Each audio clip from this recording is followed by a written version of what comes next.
जो बड़ी बड़ी बातें कर रहे हैं जातीय जनगणना की, मेरे ख्याल आप लोगों को इनकी हवाई बातों के बहकावे में नहीं आना चाहिए। जो आरक्षण की सुविधा मिली है तो ये देन बीएसपी की है। केंद्र एवं काफी राज्यों में भी बीजेपी व अन्य विरोधी पार्टियों की भी रही सरकारों ने इनका ये आरक्षण का कोटा अभी तक भी पूरा नहीं किया। केंद्र व राज्यों में भी ज्यादातर सरकारी कार्य यहाँ प्राइवेट सेक्टर के जरिए देश के अधिकांश बड़े बड़े पूंजीपतियों व धरना सेठों को ही दिए जा रहे हैं। आरक्षण की ये सुविधा केंद्र में कांग्रेस पार्टी की रही सरकार में नहीं मिली है,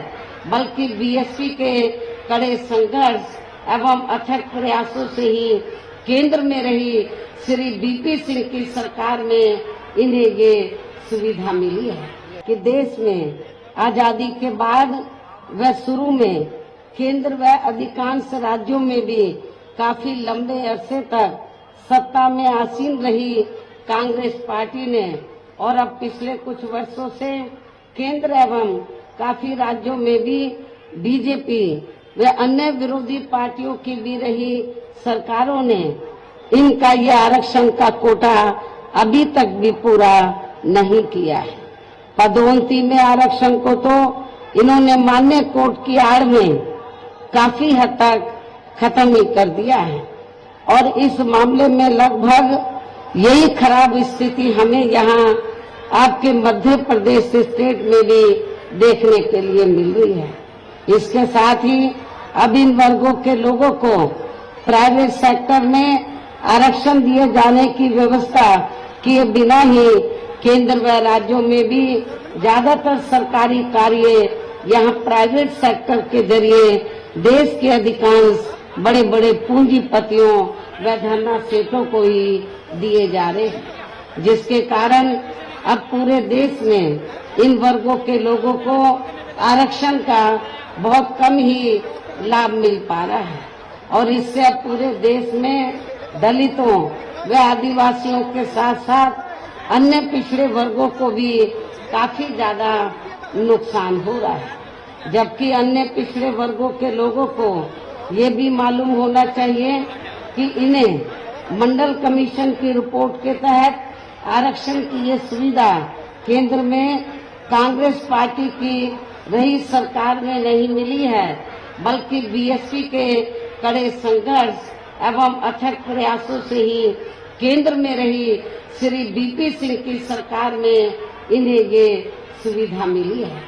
जिसका अब यहाँ जातिवादी विरोधी पार्टियों की सरकारें इन्हें पूरा लाभ नहीं दे पा रही है। और यहाँ मैं आप लोगों को ये भी बता देना चाहती हूँ, अब चुनाव के दौरान खास तौर से कांग्रेस पार्टी के बड़े नेता ये कहते हैं कि अति पिछड़े वर्ग को पूरा लाभ दिलाने के लिए जातीय जनगणना होनी चाहिए, जातीय जनगणना। लेकिन शायद इन्हें ये मालूम होना चाहिए और अपने लोगों को भी ये मालूम होना चाहिए कि जब अंग्रेजों के जाने के बाद केंद्र में लंबे अरसे तक कांग्रेस पार्टी पावर में रही तो कांग्रेस पार्टी की हुकूमत के दौरान सबसे पहले पिछड़े वर्ग के लोगों को आरक्षण देने के लिए तो जो सर्वे हुआ था काका कालेलकर की रिपोर्ट आई, उसे कांग्रेस पार्टी की सरकार ने उस समय लागू नहीं किया। उसके बाद मंडल कमीशन की रिपोर्ट आई, उसे कांग्रेस पार्टी की सरकार ने लागू नहीं किया। तो जो कांग्रेस पार्टी अति पिछड़े वर्गों की मंडल कमीशन की रिपोर्ट को जिसने लागू नहीं किया, काका कालेलकर की रिपोर्ट को लागू नहीं किया, आज वो चुनाव के दौरान पिछड़े वर्गों की वोट लेने के लिए जो बड़ी बड़ी बातें कर रहे हैं जातीय जनगणना की, मेरे ख्याल आप लोगों को इनकी हवाई बातों के बहकावे में नहीं आना चाहिए, खास तौर से पिछड़े वर्ग के लोगों को। और पिछड़े वर्ग के लोगों को जो आरक्षण की सुविधा मिली है तो ये देन बीएसपी की है।